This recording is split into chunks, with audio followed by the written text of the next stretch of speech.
1996. A meeting is being held about what to do about the Looney Tunes franchise. Hey! The Looney Tunes franchise hasn't been in the movies ever since we let Disney use them for that Who Framed Roger Rabbit movie. Well, what are we gonna do with them? Hey, I know! Remember those Air Jordan commercials where Michael Jordan and Bugs Bunny were playing basketball against the aliens? Let's make a movie about that!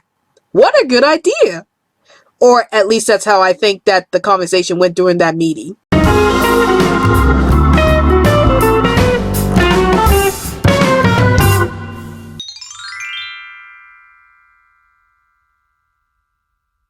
Caution! The following video is an in-depth review of the movie I'm currently reviewing, which means that there will be massive spoilers in the review. If you haven't seen this movie yet, then please feel free to watch this movie first before watching this video. However, if you have already seen this movie, or you just want to know my thoughts on this movie, then keep watching. I had always had a fascination with the Looney Tunes franchise. Ever since I was a child, watching Looney Tunes every Saturday morning had become a ritual for me, and to this very day, I still love the franchise for its zany humor and creative plots. Fast forward to 1996 and it seemed like the Looney Tunes franchise was only being used for merchandising and not much else. Sure, they had a few appearances in the TV series Tiny Toon Adventures, while Taz had his own show called Tazmania. And along the way, Sylvester and Tweety had their own TV series called The Sylvester and Tweety Mysteries. But the Looney Tunes appearances were far in between, and it was unknown at the time about whether or not the Looney Tunes would ever make a comeback in the movies. Then in 1996, Space Jam came out, and the landscape seemed to change for the Looney Tunes franchise. When I was thinking back to this movie, I was thinking about the term commercial film, which means that it's a film that was made for promoting the characters being used rather than tell an engaging story about the characters. This term first came to me when I was thinking about the movie Spice World. You know, the movie that starred the Spice Girls? Don't worry, we'll tackle that movie down the line, and oh boy will we ever. Anyway, I was shocked out of my mind when I found out that this movie was actually based off a set of commercials called Air Jordan, where Michael Jordan and Bugs Bunny would play basketball against some aliens. Wow, what an unexpected coincidence that my thinking about the term commercial film was actually pretty accurate with the true origins of this film. So before I go into what I liked and hated about this film, I would like to give out a brief summary of this film. The film starts out with Michael Jordan retiring from basketball and going to playing baseball. But unfortunately, his skills in baseball was terrible and he was ridiculed by the news media as a result. Meanwhile, on the planet Moron Mountain, an alien race called the Nurluks are looking for a new attraction for their theme park, and they stumble upon the Looney Tunes themselves and want to make them their new attractions for their theme park. So they go off to Earth to locate the Looney Tunes and force them to come with them to Moron Mountain. The Looney Tunes didn't want to go to Moron Mountain, for they would have been mistreated there, and they decided to challenge the aliens to a game of basketball. At first, it seems like the Looney Tunes would have gotten out of this terrible predicament since the aliens themselves were too weak.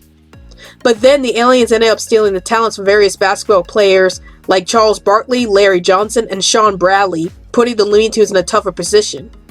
It was then that the Looney Tunes decided to recruit Michael Jordan himself to level the playing field, even though Michael Jordan had just retired from basketball. I was amazed at the fact that Warner Brothers took a big risk in making a film based off a set of commercials. You wouldn't expect a movie that was based off a TV commercial to have much substance in the plot, since the film would have been made to sell merchandise for the characters introduced in the film. But fortunately, the movie handled this idea pretty well. One of the things that I usually worry about movies that are made to sell merchandise and nothing else is that they wouldn't be able to come up with a good story for the characters and the situations that they get involved in. Space Jam, however, actually created a logical plot point about why Michael Jordan was asked by the Looney Tunes to play in their basketball game. The Looney Tunes were being threatened by alien beings that wanted to force them to go to Moron Mountain in order to become their next main attraction for their theme parks. This would have doomed the Looney Tunes themselves, and they needed Michael Jordan's help because even though Michael Jordan had just retired from basketball, he was the only person at that moment who had enough experience in basketball to help the Looney Tunes out. And they couldn't rely on the other basketball players like Charles Barkley and Sean Bradley because the Nurluks, the Monstars, had stolen their talents, rendering them useless to the overall plot. Don't worry, the plot isn't as confusing as it sounds on paper. A lot of people had complained about the fact that the Looney Tunes personalities seem a bit out of character in this film. For instance, in this film, Bugs Bunny actually asked the other Looney Tunes for help in defeating the Monstars, when in the classic cartoons he rarely asked for help from the other Looney Tunes. I was actually okay with this characterization for the Looney Tunes because 1. We rarely see the Looney Tunes interact with each other in the classic cartoons, except for a few odd times. And 2. The Looney Tunes are put into a position where their wacky hijinks probably wouldn't work too well against these aliens. So working together was probably the only option they had in solving this massive problem. But despite all that, the characterizations of the Looney Tunes were for the most part pretty spot on. When I saw the Looney Tunes displaying their usual wacky antics during their basketball game against the Monstars, I actually saw the Looney Tunes that I grew up with and loved on the big screen. It was fantastic seeing the Looney Tunes using their wackiness to help them win against the Monstars. I also thought that the voice acting for the Looney Tunes were done very well. Billy West gave a fantastic and spot-on performance for Bugs Bunny. The odd thing is that I honestly didn't know that Billy West had at one point provided the voice for Bugs Bunny until I met him at Soda City Comic Con and he stated that he had voiced Bugs Bunny in Space Jam. It also didn't help that when the movie was showing the names of all the actors and actresses at the beginning of the film, they had listed Bugs Bunny as himself instead of listing the name of the voice actor who voiced him. Now, I'll give the movie this. Even when I watched this movie as a kid, I knew that Bugs Bunny didn't really exist in real life and was just a cartoon character you see on TV.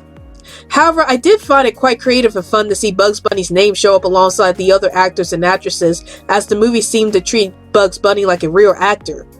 It's a great treat for young kids who love watching Looney Tunes and wanted to see their favorite characters get top billing for a film, even if those characters are fictional. I also think that the voice acting for the other Looney Tune characters like Bill Farmer, Bob Bergen, Maurice LaMarche, and June Foray were also spot on for the other Looney Tunes characters as they bring back the original spirit of the classic Looney Tunes shorts. Now that I talked about the Looney Tunes themselves, I would like to talk about Michael Jordan, the main star of the movie. It was pretty amazing to me that Warner Bros. Managed to get Michael Jordan himself to star in a movie that dealt with the Looney Tunes franchise, and yet Michael Jordan was able to make the whole thing work out pretty well. I like the fact that the movie took the time to explore Michael Jordan's backstory and incorporate it into the movie. One of the things that I usually worry about whenever a movie or TV show introduces a celebrity guest star into their story is that we don't get the chance to know more about the guest star. Most of the time, guest stars are just there to prove to the audience that they could get a big name actor or actress into their movie or TV show. In the case of this movie, however, we get to learn more about Michael Jordan himself, as he had just recently retired from basketball and is now playing baseball.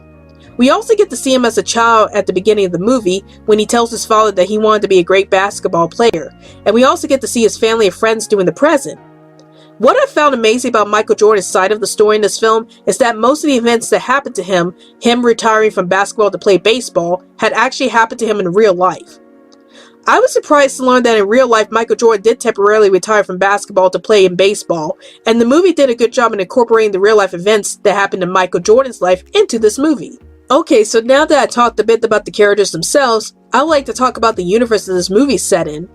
I'm a bit curious about why the Looney Tunes world is located underneath the earth, why the people above ground remain completely oblivious to their existence. Okay, I get it. This is a Looney Tunes production, and I'm not supposed to think too hard about how certain factors work in the zaniness that overtakes the world of the Looney Tunes. But I wanted to know why the Looney Tunes are living underground, away from human civilization. Is it like Toontown for Who Framed Roger Rabbit, where the Looney Tunes have their own town to live in apart from the humans? Or is it because the Looney Tunes are like the celebrities who want to escape from the craziness of the paparazzi and their fans and live in a place that's secluded from civilization? Who knows? Because the movie never really delves into this plot point, and that's one of the missed opportunities that this film didn't really explore that I'll go into later. And while we're on the subject of exploring this world, let's talk a bit about Moron Mountain and the aliens that inhabited it. I will admit that there's not much to say about Moron Mountain since it just seems like an amusement park that the aliens live on. However, there are some things about the aliens themselves that kinda interest me. Sure, the aliens from Moron Mountain are just introduced as being threats to Looney Tunes as they wanted to force them to go to Moron Mountain to perform in their attractions for all eternity, but I am a bit curious about the relationship between the Monstars and their boss Swackhammer. Towards the end of the film, when the Looney Tunes and Michael Jordan beating the Monstars in the basketball game, Michael Jordan asked the Monstars why they let their boss Swackhammer push them around. The Monstars then started to say that Swackhammer was bigger than them, and one of them even replies, "Than we used to be," before realizing that they are now bigger than he is, and they ended up throwing him back to Moron Mountain. Now, maybe I'm reading into this line all wrong, but I do wonder about the Monstars line, "because he's bigger than we used to be." Were the Nurlocks much bigger then? And if so, what exactly happened to make them much smaller than Swackhammer? Another thing that I really enjoyed about this movie was its hip-hop and R&B soundtrack. It's one thing about a movie having an orchestral soundtrack, but it's another thing when the movie features music from various hip-hop and R&B artists of the 1990s. I think that each song on the movie soundtrack really captures the essence of the film as a whole. You have Busta Rhymes and LL Cool J performing the song Hit 'Em High, which is the theme song from the Monstars themselves. Then you have the iconic song I Believe I Could Fly, which was sung by R. Kelly, which represented Michael Jordan's dream of playing basketball. And then you got the main theme song Space Jam, sung by Quad City DJs. The soundtrack is very catchy and fun to listen to, and I still own the soundtrack CD to this very day. And now I would like to talk about some of the problems that I do have with this film. The main problem that I had with this film was that this movie was mostly about Michael Jordan than about the Looney Tunes. Michael Jordan was the one who got a character arc in this film, as his arc is all about finding enjoyment in basketball again when he helps the Looney Tunes defeat the Monstars. It seems like the movie was trying to juggle both Michael Jordan's and the Looney Tunes stories at once, but it ended up with the Looney Tunes being the side characters in their own movie, or at least it's supposed to be their movie. That's the problem sometimes with movies that have cartoon characters that are supposed to be the main characters. Whenever a human character is introduced into the story, the movie starts focusing on that human character instead of the cartoon character that the audience came to watch in the first place. I'm looking at you, Michael Bay Transformers movies. I had mentioned before that the movie could have explained more about the Looney Tunes living underground apart from the human beings and why that was the case. It would have been an interesting side story for the Looney Tunes if we were to learn more about why they hide themselves from human beings. And now I wanted to talk about one of the most controversial characters introduced in this film, Lola Bunny. A lot of people had complained about the fact that Lola was a flat character in this movie, and I agree with this. Although at the same time I'm actually torn on how I felt about this character. On the one hand, I like the fact that the movie introduced a strong female character who was able to play basketball with ease. On the other hand, Lola was a pretty flat character as we don't really know much about her. We don't know where she came from or how she was able to play basketball so well. And what's worse, she was basically just introduced into the movie as a love interest for Bugs Bunny and not much else. It feels like Lola Bunny is the Jessica Rabbit of the movie, as she is there for being the sexy cartoon character that catches Bugs Bunny's eyes, except that Jessica Rabbit had much more personality than she does. Wow, that's 3 times I mentioned Who Framed Roger Rabbit. I must be on a Who Framed Roger Rabbit fix. I also felt that Lola was a bit too out of place among the Looney Tunes because she is much too mature to fit in with the Looney Tunes' wacky personalities. That was rectified a bit in the Looney Tunes show, as Lola was shown as being just as wacky as any other Looney Tunes character. Although the weird thing about that is that the Looney Tunes show is one of the more serious adaptations of the Looney Tunes franchise. How ironic. Space Jam is rated PG for some mild cartoon language. Okay, I can understand the language part, but cartoon? They could have just said some mild language and leave it at that. I mean, language is language. Just because you added the term cartoon to the rating reason, it doesn't mean that the meaning would change for the use of language in the film. Anyway, ranting aside, as for the language, there was one mention of the word hell, and Daffy Duck saying the phrase "we're screwed" at one time in the film. But other than that, the language is pretty light, and so is everything else in the movie, unless you count the Monstars being scary. I would even say that this movie would have gotten an easy G rating if it wasn't for some of the language being used in this film. Now, as of this video, the sequel Space Jam 2 has just been announced and is currently in production. The film will also be directed by Ryan Coogler, who had also directed Creed and the highly successful Black Panther, and it will be starring LeBron James. I will admit that I'm a bit curious about this film because it's been over 20 years since Space Jam last premiered theaters, and I wonder how this type of movie would pan out in the current movie environment. I also wonder how Ryan Coogler would handle this film because even though I loved his work in Black Panther, I'm not sure how he would deal with the Looney Tunes franchise at large.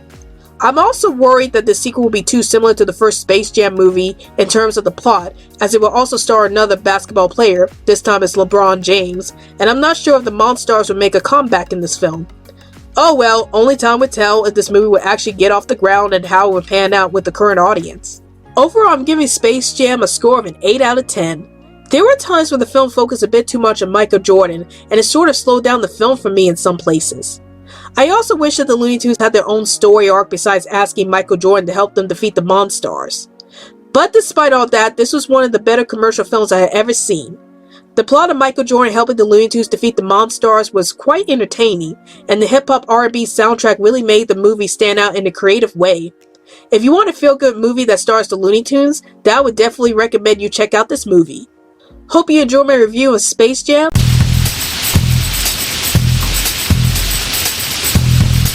Psst. Hey you. Have you been enjoying the Reviews 2.0 videos? Want to get an added bonus for viewing these videos? Like getting early access to these videos before they are released on YouTube? Or being able to request what movies and TV shows I should review next? Then please feel free to support these videos through my Patreon account. Check out all of the tier titles on my account and choose which tier title you want to be known as. You could become a new member on the block, an early bird, be a part of the future Bunch team, a backstage passenger, an animation superstar, and last but not least, the honorary supreme. So show off your tier title name to the world once you support the Reviews 2.0 videos through Patreon. Hey guys, like this video? Then please feel free to hit that like button. And also, hit that subscribe button for more content about video games, movies, and TV shows from this channel. And now, let's roll the credits, please.